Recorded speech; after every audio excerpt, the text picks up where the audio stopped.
Hi, this is Hi. Robyn Flans with Robyn Flans Drummer Interviews, and I'm sitting here with my co-host, Ed Eblin. Hi, everybody. And I want to encourage everyone to use the chat live feature on their computers to engage with our very special guest today. And I have the pleasure of introducing a drummer percussionist who's performed with or recorded with an endless list of artists, including Frank Sinatra, Sammy Davis Jr., Pink Floyd, and Madonna, and has over 800 TV and film sessions to his credit. Ed, do you know who we're talking about? I definitely know who you're talking about. Not only that, but I'm a former East Coaster, too. I grew up in Rhode Island, and I think Joe, if I remember right, was from Hartford, Connecticut, so we were neighbors, kind of. I didn't know him, but we were from the same region. You just gave the first name away, but you also have something else in common. Well, I've got a couple of brothers that are drummers as well as myself, but far many more people know about this guy and his family. Yes, the incredible, the amazing, and he's also recorded with those sons, those family members, the incredible Mr. Joe Porcaro. Welcome, Joe. Well, hi, everybody, and what a pleasure it is to talk with you people. This is, I think, maybe this is a first for me.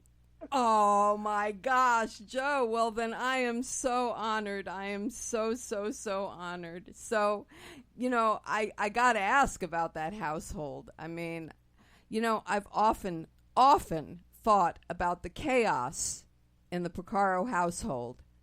I've growing up, I mean, I can't even imagine, specifically, your three boys at one point were all drummers.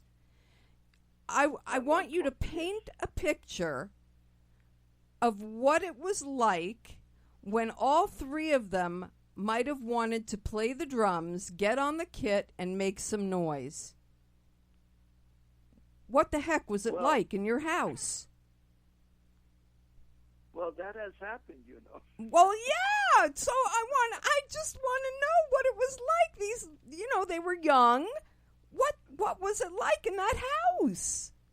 Well, I have to be honest with you. The encouraging thing about it all, starting with Jeff, when he was in his diapers, sitting on the first floor of a 3-room apartment on Charles Street in Hartford, Connecticut, and he's grabbed my drumstick somehow, and he's tapping on the floor, and I looked at Aileen, and I says, you know what, this little squirt he has natural rhythm, he's making sense, what he was tapping on the carpet, linoleum floor. Oh, my gosh. It made sense, and I mean really sense.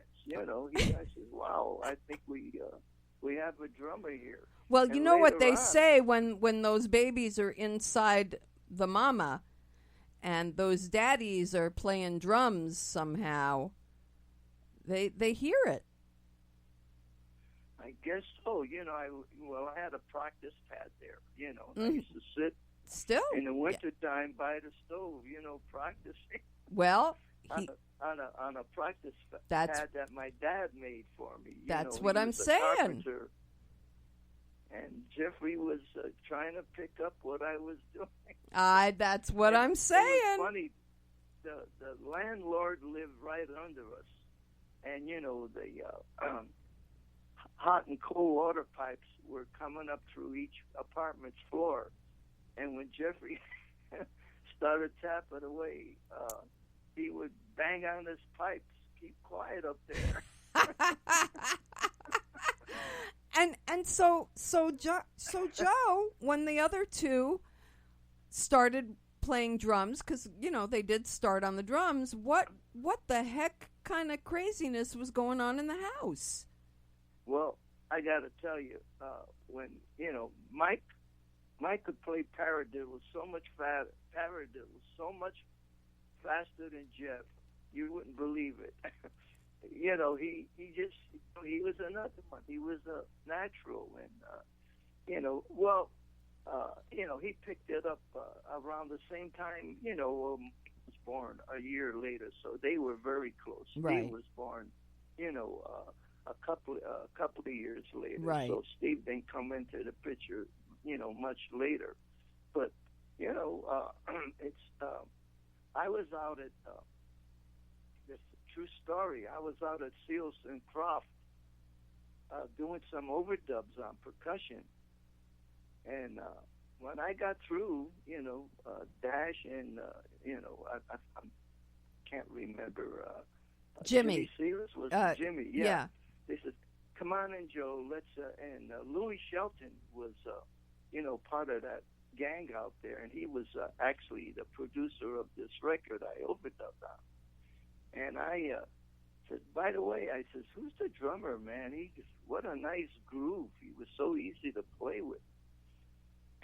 They started laughing, and in the back of my mind, I thought they were going to say, "That's your son Jeff," which has happened to me before. And they started laughing, and they said, "Come on in, we'll tell you when you come in." So I went in the booth, and Mike was sitting in the studio one night, sitting on the bench, and I guess he had a pair of sticks in his hand, and he's just tapping away while they were working.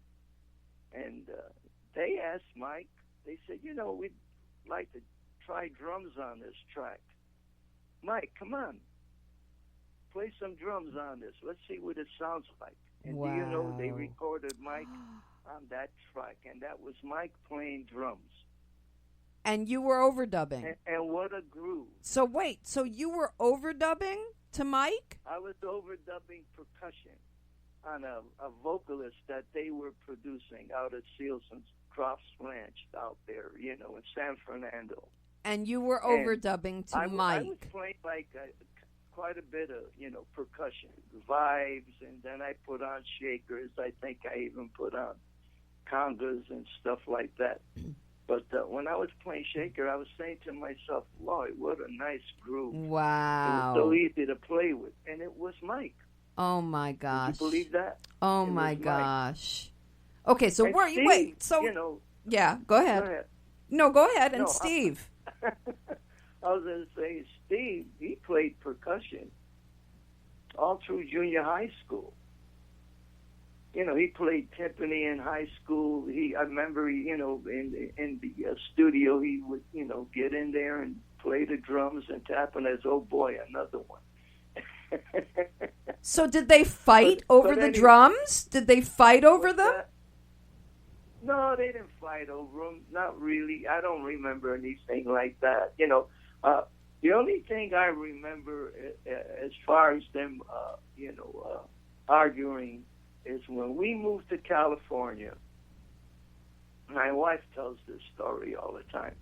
We stopped at every Holiday Inn. We took our time moving out, to California right. from Connecticut, from Hartford. Right. And we took our time, and we'd be driving, in the morning to save money. My wife would put some cereal in the bowls, some milk, and we wanted to get going. We couldn't wait to get to California. But anyways, I had the radio on, and it was that station. And Mike and Jeff started arguing. It was Miles Davis, and they were arguing whether it was Max Roach or Philly Joe Jones. Oh, my gosh. I think it was Mike thought it was Philly Joe Jones. Oh, that's hysterical. That's hysterical. And do you know who it was? Who was right? They both argued, but between you and I, it was Philly Joe Jones. He was, I grew up listening to, Max Roach, and I loved them. But when that quintet came with Philly Joe Jones and, Paul Chambers and Red Garland and so on, that's really the first time I personally, got into Philly Joe Jones, and I just, I just freaked over the first time I heard Philly Joe Jones. Because up until then, my idol was Max Roach. Right. Right. But it was so cute. And I always tells us she thought it was so cute, that those two little squirts were arguing. I love it. Who it was. I love it. I love it. And so when did actually Mike and Steve veer off into the other musical instruments? I'm sorry? When did Mike and Steve actually veer off into their other musical instrument interests? Oh, yeah. Well, I used to be, actually, it started when the Beatles came on the scene, and the kids were entering Steve, Mike, and Jeff. They made Jeff had Jeff didn't even have a drum set yet. He didn't even, he might have been playing on my drums a little bit, took for a while to reach the foot pedal and stuff like that. But I remember in the elementary school, they entered a Beatles contest, and I had a Remo practice set that Jeff played on, and Mike, out of cardboard, cut out, a make-believe, Fender bass, and Steve also, cut out a make-believe guitar, and they entered, at school they entered, a contest, and they won it, and that's kind of like how everything started. Mike, because maybe the reason why, because he cut out that Fender bass, and Steve cut out the guitar. Anyways, all of a sudden, Mike wanted to play guitar, and Jeff wanted to play guitar. Wanted to play guitar. And I had a close friend at the music school, that I played some gigs with, and the kids want to study, and he came over, and Jeff took some guitars, and Steve, all three of them, started taking guitar lessons. Then Steve eventually, fell off the piano, pretty serious with the drums, and Mike started playing. Mike actually started on guitar. That Mike, if my memory is correct. Joe, you know what? Our connection is not so great. I may have to have you call us back on your landline. Our connection is starting to falter a little bit, I think, on your cell phone. Really? Yeah. Well, it's dropping out a little bit. Okay, so what do you want me to do? You want me to do that? I think we better try it, because I think our listeners are going to get a little frustrated. Okay, you got it. Okay. I'll hang up and go get the other phone. Okay, we'll be right back, right, and we'll go to a commercial. Okay, good. If you could design your own drum practice pad, what would it feel like? At ePad, our EnduraFlex practice surface was perfected to eliminate extreme bounce and unrealistic rebound. The benefits of ePad include quiet playing surface and shock-resistant properties that help reduce the risk of stress-related injuries. ePad offers the perfect feel and energy return for developing speed, endurance, and control. You will meet the challenge of the weaker hand with ePad. Warm up with our knee pads, tabletop practice pads. Warming up on ePads provides a natural transition from practice pad to drum set. At ePad, we know the need for speed, control, and endurance. Get your chops together with ePad's EnduraFlex playing surface. Practicing with ePads builds your finger, wrist, and forearm strength and helps you gain better control and endurance. Into feel, Well, E-pads replicate the response and feel of a real drum. Our Pro Deluxe knee pad is portable, convenient, and lightweight. Perfect for the beginner, intermediate, or pro touring drummers. Find out why our products are a must-have. E-pad, your source for high-quality drum set practice pads and accessories.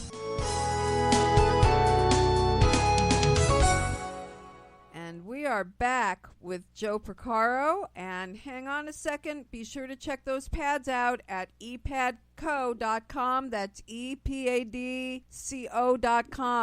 Joe, thanks for calling back. Are No you problem. there? Great. Can you hear me? I can hear you. Great. And so yeah, go ahead. Continue. You remember where you were? Yeah, I think, with the boys making their instruments, and then they started taking guitar lessons, and before you know it, Mike didn't actually play bass until we got to California. And when we got to California, he started taking lessons with Carol Kay, because I was working with Carol quite a bit. Wow. With Hal Blaine and all that gang, what are they called? They have a nickname. The Wrecking Crew. Wrecking Crew, exactly.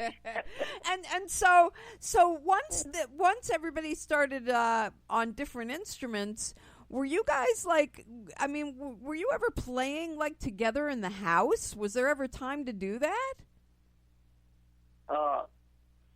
Not really, because now at this point, Steve also, just before we moved to California, Steve started taking piano lessons with a wonderful piano player back in Connecticut named Merrill Doucette, a great jazz player. And Steve was on his way, he was totally into piano now. And of course, when he got to California, he started studying with,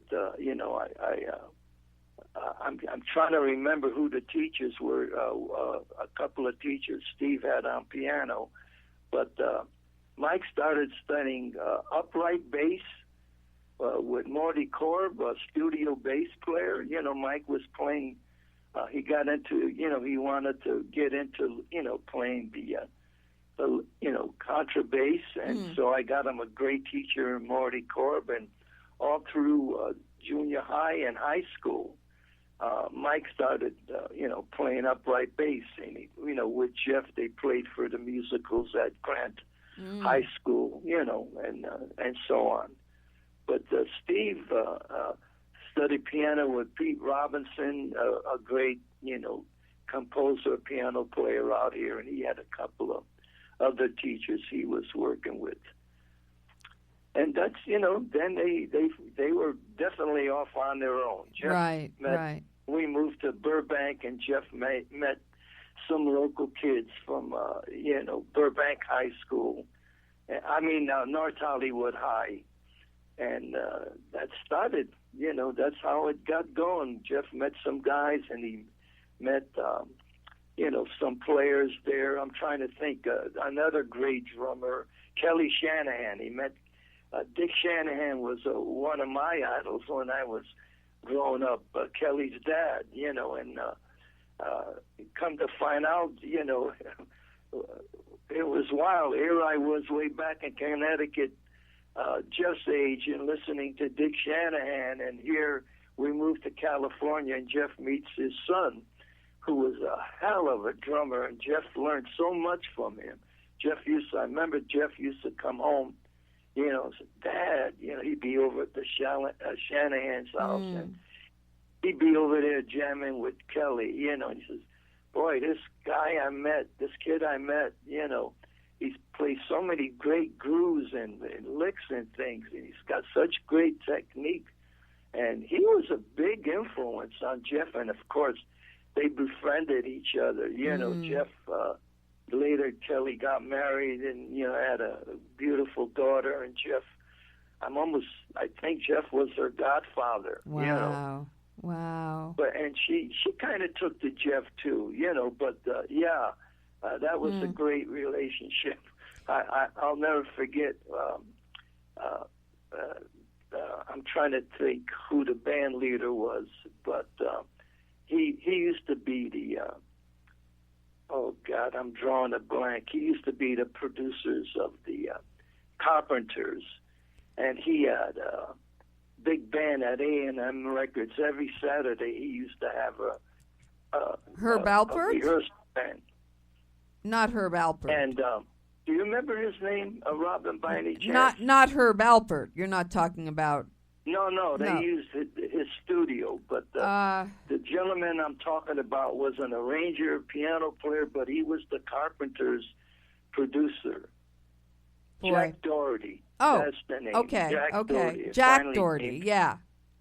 Jack Doherty, and he had a rehearsal band at A&M Records every Saturday, and all the studio guys. Hal Blaine was the original drummer. Right. And, Ray Brown and all these great players went there to rehearse with that band. And Jules Chaikin was the contractor for it. And, of course, the studio guys, even though it was on Saturday and they're all so busy, but, they would take anything just to stay on the good side of Jules, because they wanted work from him, Sure. and also to keep their chops up. Well, one day, when Jeff was about, maybe 16, 17, they had this groovy little rock band from Grant High School, and David Page, they had just met David Page, and, this right. Actually, this was the beginning of Toto in a way, because sure. Jeff had met when I was doing the Glenn Campbell show, the live TV show. Of course. I brought me there once, and I introduced him to David Page. Yep. A match made in heaven. I remember during the lunch hour they were jamming, and that's how that started. Yep.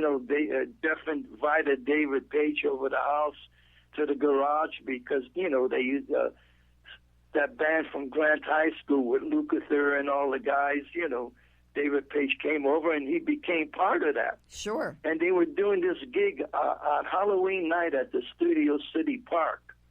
And Jules brought his son there, to come for the festivities. Right. And, the band was playing, and Jules... next morning, I get a phone call from Jules Chaikin, the contractor. He says, "Why didn't you tell me you had a son that played drums?" Because Jules gave me a lot of, work on percussion, And I says, "Well, I don't go bragging around about my son, You know how parents think their son is the greatest, and then when a pro hears them, they say, well, lots of luck." Yeah, maybe. I wasn't going to go around bragging about him. Let him do it on his own. If he's got it, he's got it. Sure. And he'll do it. Well, anyways, he says, "Well, if you don't mind, would you bring him down to A&M Records and play with Jack Doherty's band because Hal Blaine can't always make it, and he wants to get somebody steady." So I told Jeff about it, and he got a little bit uptight about it. He says, I don't read that well in this. I says, "Yes, you do. I've seen you do the shows at Grant." And I was giving him lessons, and I says, "Jeff, I know you. You got ears. Once you hear it and relate it with the music, you're going to be fine." So he accepted to do it. But then the day before, he tells me he's going to take Kelly Shanahan with him. He was all nervous that he wouldn't be able to do it, and Kelly would. He was going to introduce Kelly to Jules Chaikin. So he brings Kelly with him. They go down to A&M Records.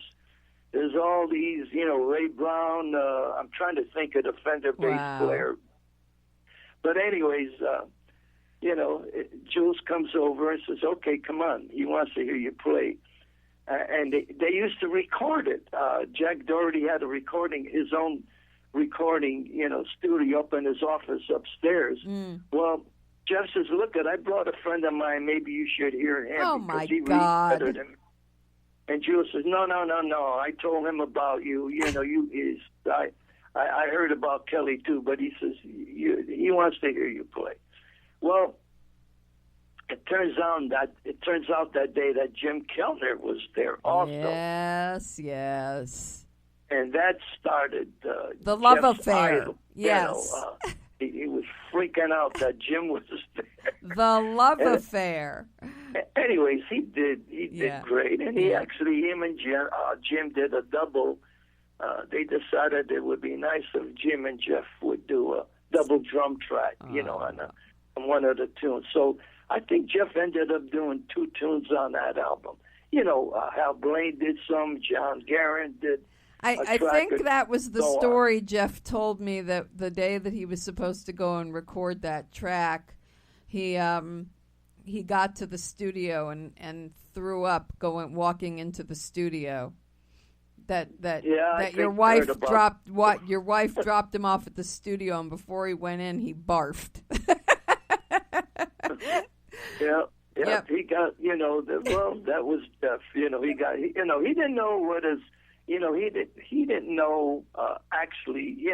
He was inexperienced and young, but he didn't know really that he had a lot of potential. No kidding.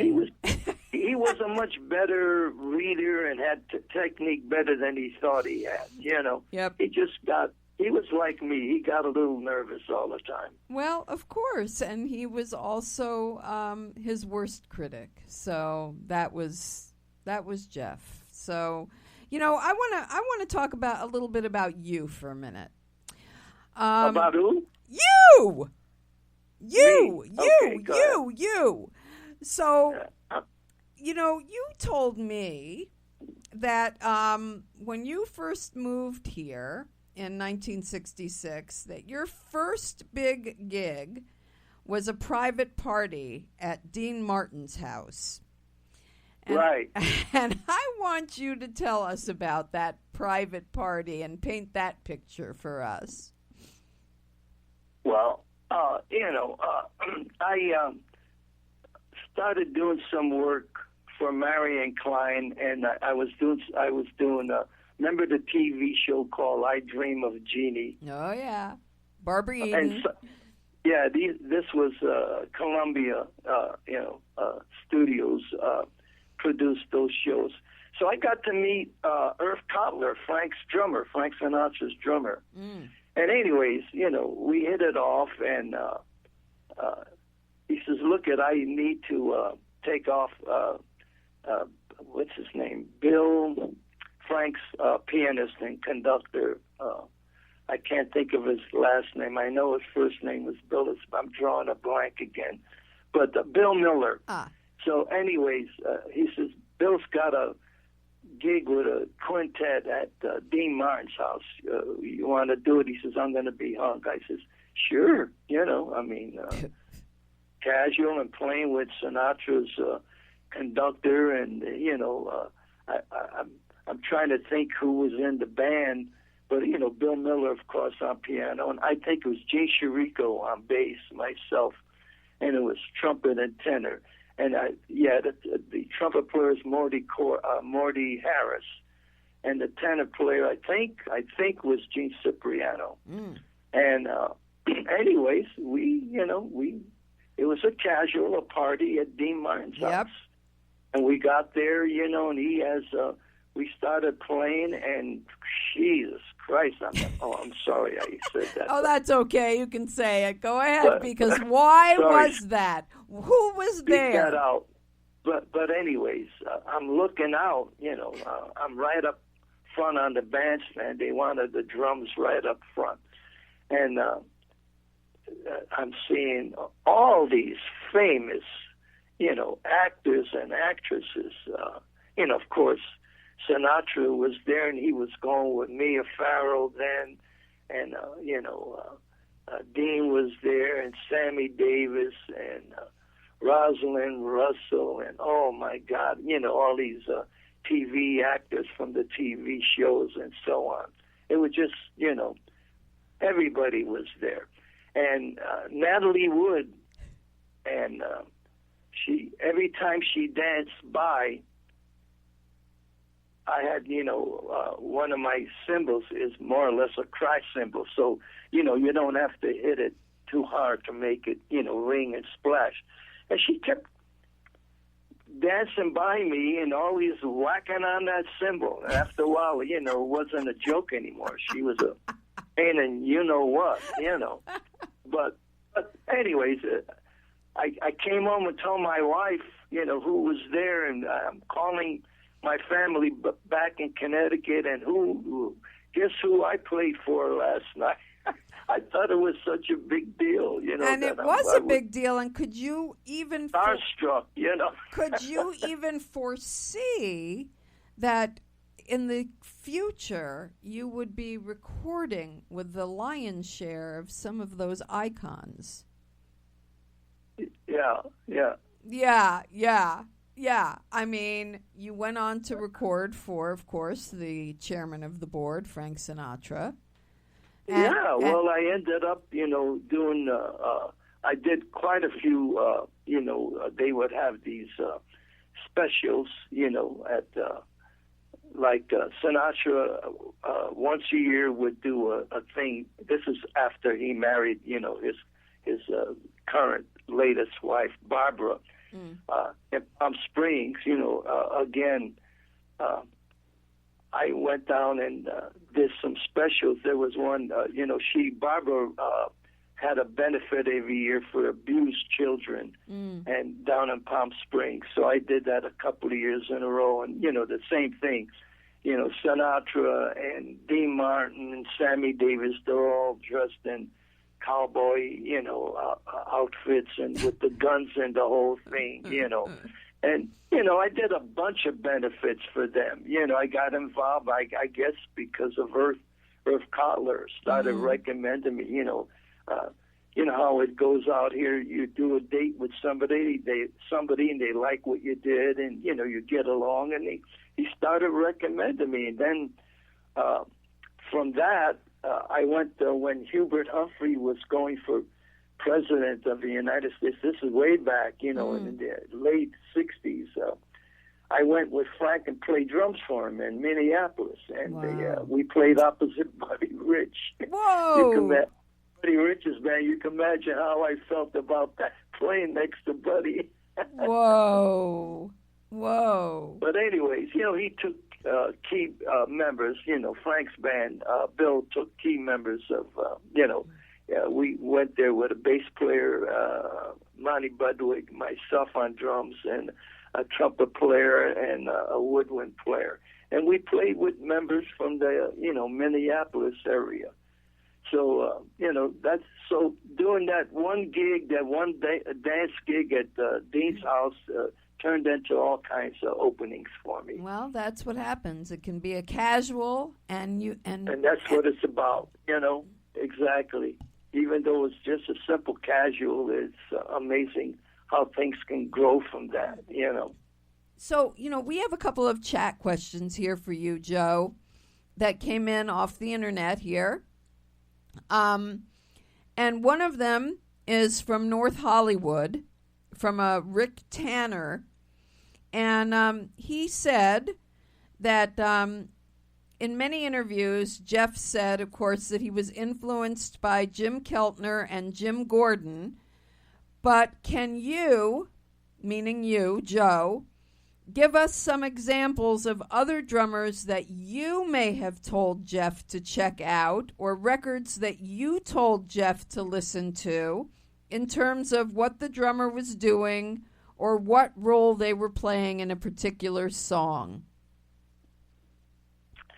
Well, it's funny, not funny, but this type of a question, for me, it flips over.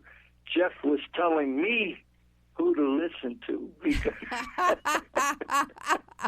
but wait a minute, no, you were true saying... Story. I'm not putting you on. Wait a minute. We would talk quite a bit. But Joe, you said that early on he knew about Philly Joe Jones. Now, obviously, he heard about that. Oh, yeah. See, you gave him that. He did listen to Miles quite a bit.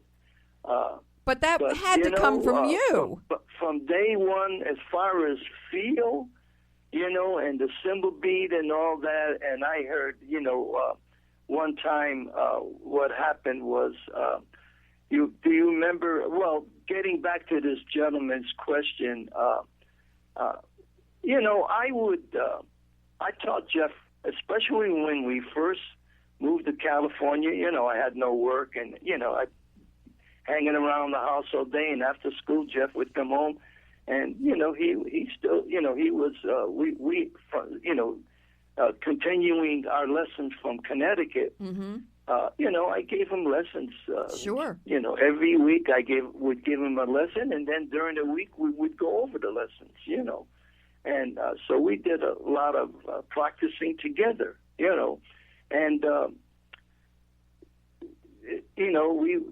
I would be playing records in the studio, and he would come in and say, who's that? And I said, well, like I said earlier, Philly Joe mm-hmm. was one of my favorite drummers, and I was trying to transcribe what he was doing and so on, and with Max also, and not just those two guys, quite a few other people, other well-known jazz drummers, Alvin Jones and people like that, Art mm-hmm. Blakey. Mm-hmm. But Jeff, all of a sudden, when we got to California, he, of course, he had the feel and all that, but he went totally, and you know that, you knew Jeff pretty well, too.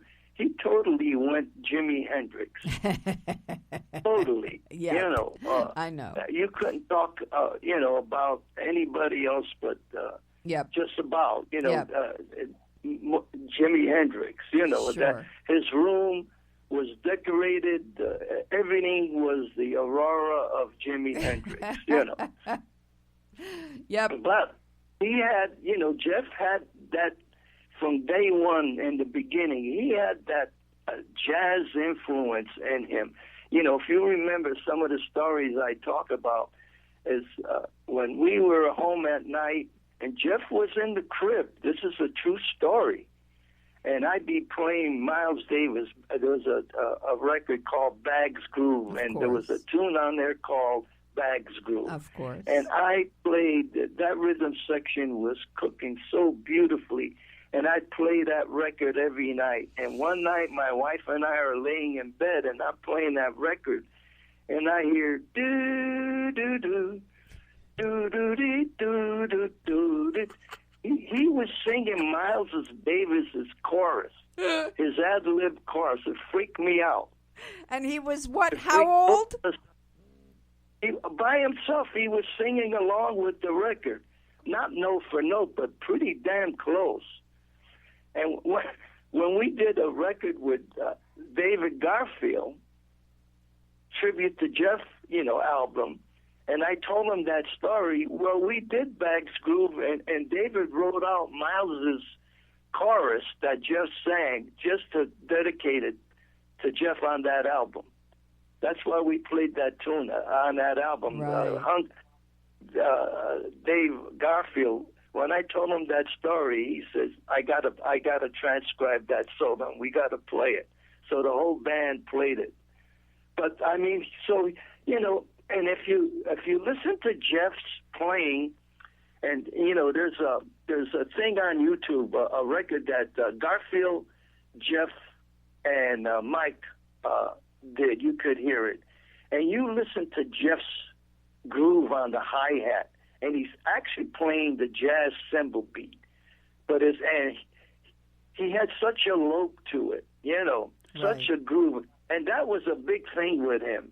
He had that lope, of course, and it was just beautiful. And he got that from playing along, because eventually, when he got older, when I say older, when he got to be about, 10, 11 years old, even before that, 7, 8 years old, back in Connecticut, he would play to Bags Groove day and night, play that cymbal beat, and I think that's how he developed it, because let me tell you a quick story.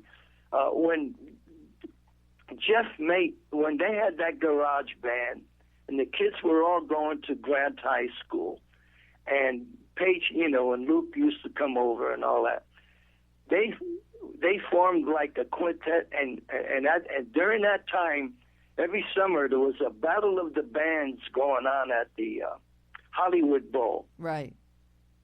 And the guys, participated in it, and they lost. They came in about fourth or fifth, and the committee, that ran this thing, they within all the groups that lose, mind you, they pick out musicians from that group to form a big band. And the reason being is that band would play for the singers and for the dancers. And they had to go to LA City College to rehearse for it before the show. So when Jeff was asked to do it, Bob McDonald was the, music director down at the, LA City College. So I brought him. He wanted me to bring him there. In fact, he wasn't driving then. I don't think he was driving. So I took him to LA City College, and he auditioned for the big band there, Bob McDonald. And they were doing a Tom Scott arrangement that Tom had done. And he got the gig. He went there and auditioned, and Bob McDonald liked what he did. So Jeff became the big band drummer for the show. The whole show he had to play for the gospel group from South LA, anything to do with vocals, anything to do with dancing, Jeff, the big band, played. Wow. And at the end of the show, they announced the winners.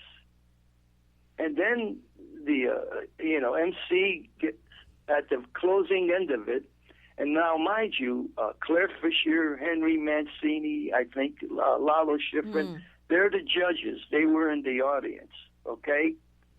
Now, I don't know if you ever heard the story. No. But anyways, after they announced all the winners, who won the group, a small group, who won the vocal thing and so on, they said, we have a brand new category, and it was the category was outstanding musician for the show. And she says, this is the first time this has ever been done. Wow. And Claire Fisher, I guess, and Lalo and those guys, but especially from what I heard, Claire Fisher, they had to do something, and they freaked over Jeff's playing. Wow. He won Outstanding Musician, which was an award that was never done before at the Battle of the Bands at the Bowl. Wow. And from that, we started getting phone calls. Yeah. Wow. And one to another, but I thought that was, but again, I have to say, he played for that big band, not like a rock drummer. He played like it was a hip Tom Scott chart. It wasn't a rock chart. It was a big band jazz chart backing up a singer, So, he always had that jazz group, underneath it all. That I think that had a lot to do with Jeff's, popularity as a drummer and so, somebody that had a reputation of a real good groove, Yeah. I think that the jazz influence in him had a lot to do with it. Wow, that's amazing. Yeah. That is amazing.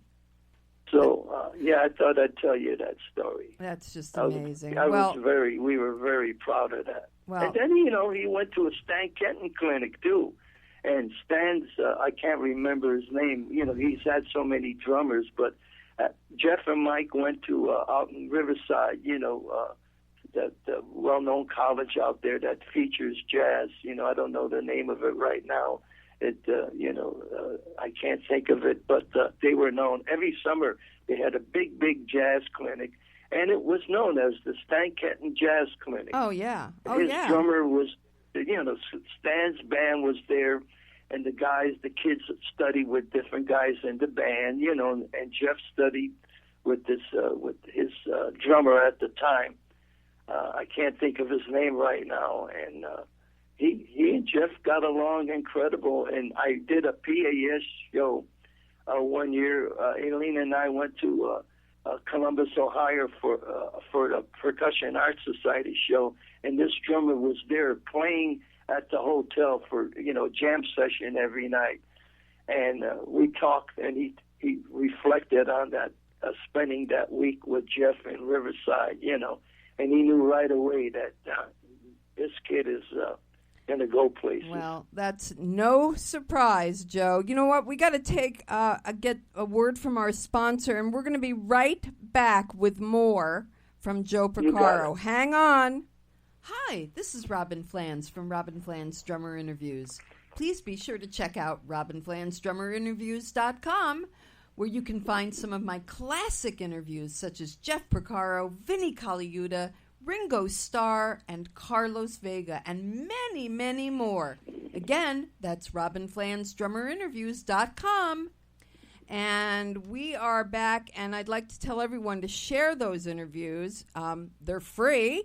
And while you're at it, I'd like everyone to share this information. On June 8th at 11:30 a.m., legendary session drummer Jim Keltner, who has played with John Lennon, George Harrison, Bob Dylan, a few other icons, who doesn't do very many interviews, is going to be our guest here at Spreaker.com/RFDI, so you'd better join us.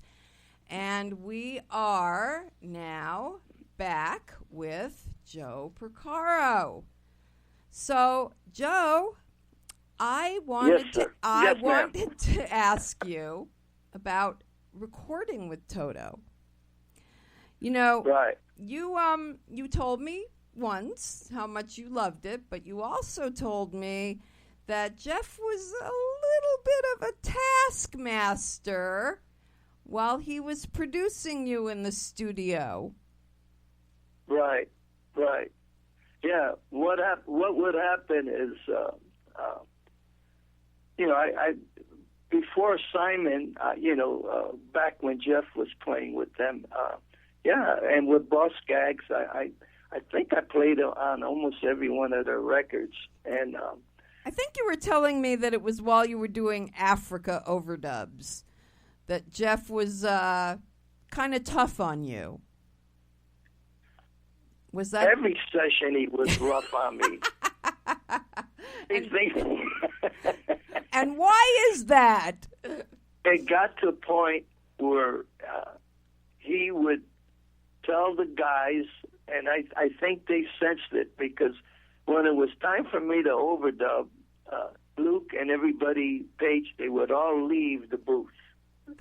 They would leave. Why? And they it's just me and Jeff. Uh-oh. That's all. And maybe Jeff sensed that, it should be just he and I, I don't know, but they just, for some reason, they walked out of the booth, and it was just the engineer, Jeff, and I. Oh, boy. And he just was a stickler, for me being right on. Every note had to be right on, right with him. I did a lot of overdub through the years. Well, Nobody put me through what he used to put me through.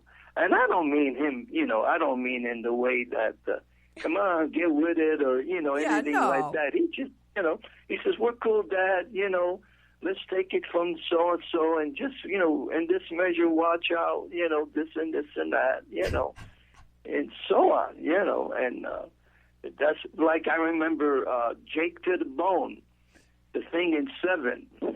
Oh, my. Okay. And he had me, he says, you got ideas? Any ideas? I says, yeah.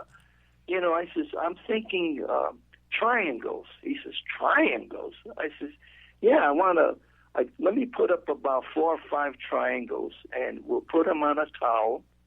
I've got a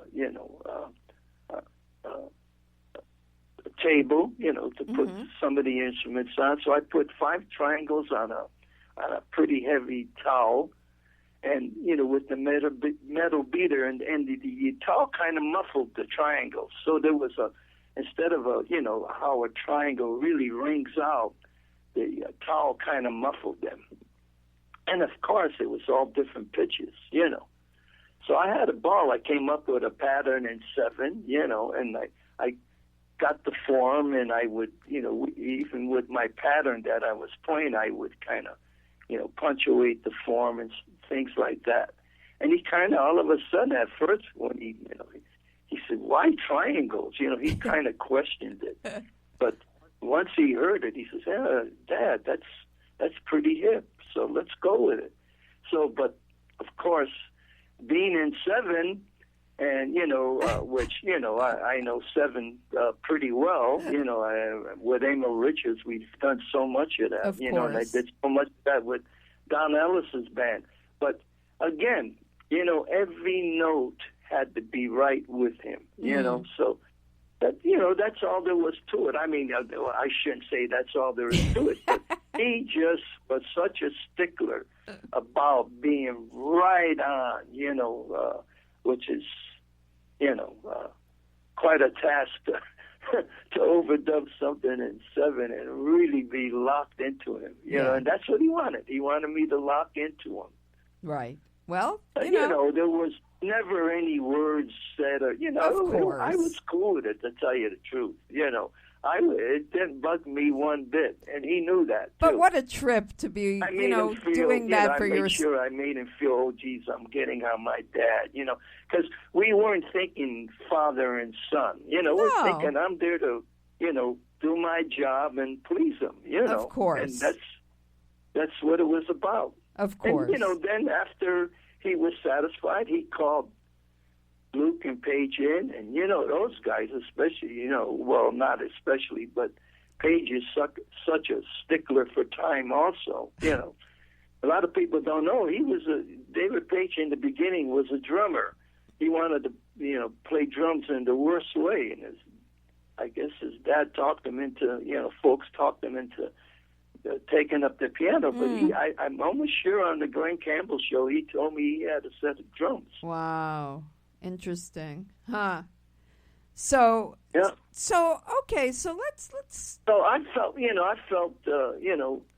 it didn't start that way. In the beginning, it was all the guys were in the booth, and I've seen these kids grow up. I know. High to where they were at the time, and here I am. I'm overdubbing, for them, and I'm saying to myself, Jesus Christ, I did it again. Oh, it's okay. Really it's okay. I was a little bit uptight, playing for these kids, when they could have got Victor Feldman or anybody like that. I appreciated that they at least thought of me as, professional enough to overdub on their album. Oh my gosh, Joe, you're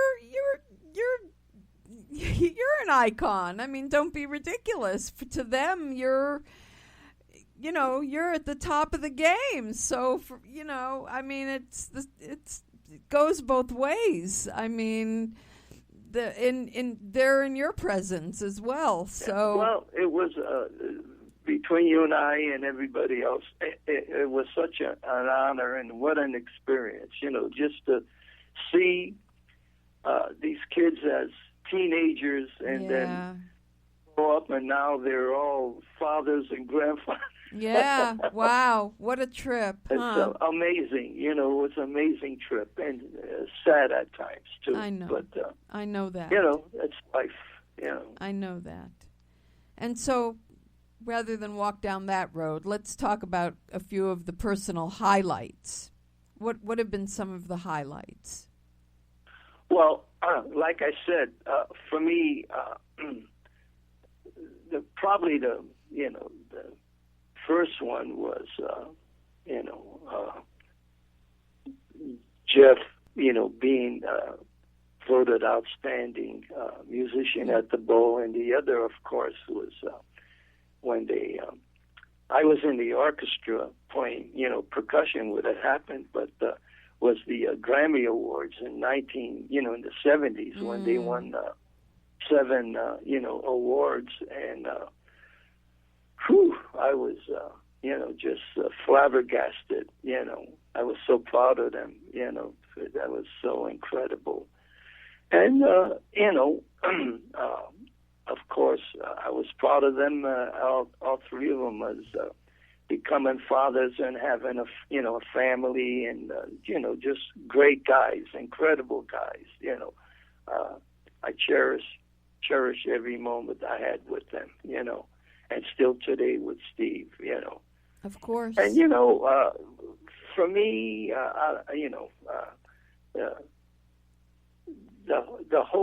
my whole scene with my 3 boys has just been incredible. I never thought of myself as a father, person with them. Of course, in the beginning, but I know. And we were, playing together. Hey, you were colleagues.